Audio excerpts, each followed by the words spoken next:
Singgahsana yang ambruk. Ekonomi Indonesia dengan tingkat pertumbuhan 5% sudah mengkhawatirkan, dengan kecenderungan stagnan bahkan menurun, bisa berkisar di 4%. Napas tentu sudah agak sesak.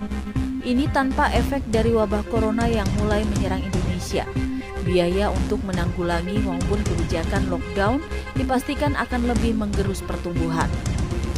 Menurut pengamat ekonomi Rizal Ramli, pertumbuhan ekonomi yang menurun ini disebabkan bubble ekonomi, gagal bayar, termasuk Jiwasraya dan Asabri, anjlok daya beli, bisnis digital, dan penurunan pendapatan petani.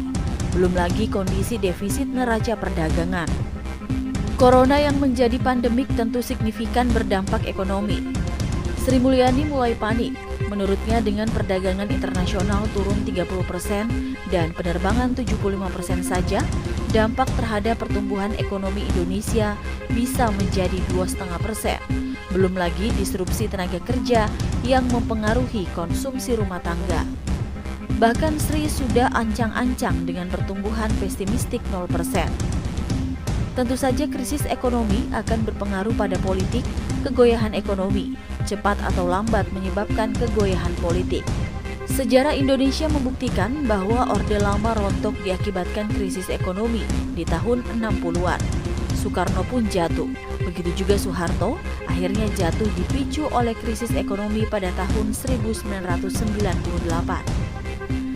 Kini ketika basis ekonomi rapuh ditambah dengan korupsi dan wabah corona yang makin berat ditangani, maka political infection juga akan semakin menganga.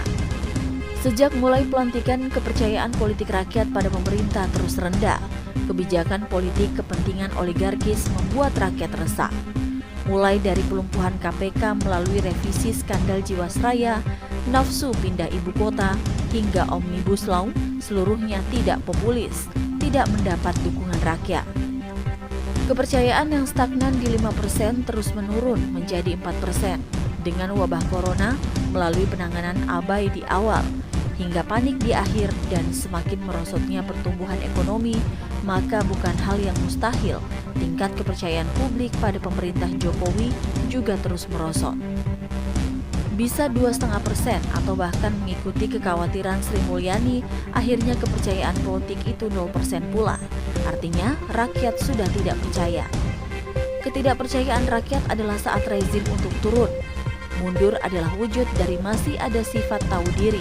Sebaliknya, jika ingin duduk terus tak mau berdiri, biasanya turunnya dengan cara dimundurkan. Sejarah politik berbicara lantang tentang Singgasana yang ambruk.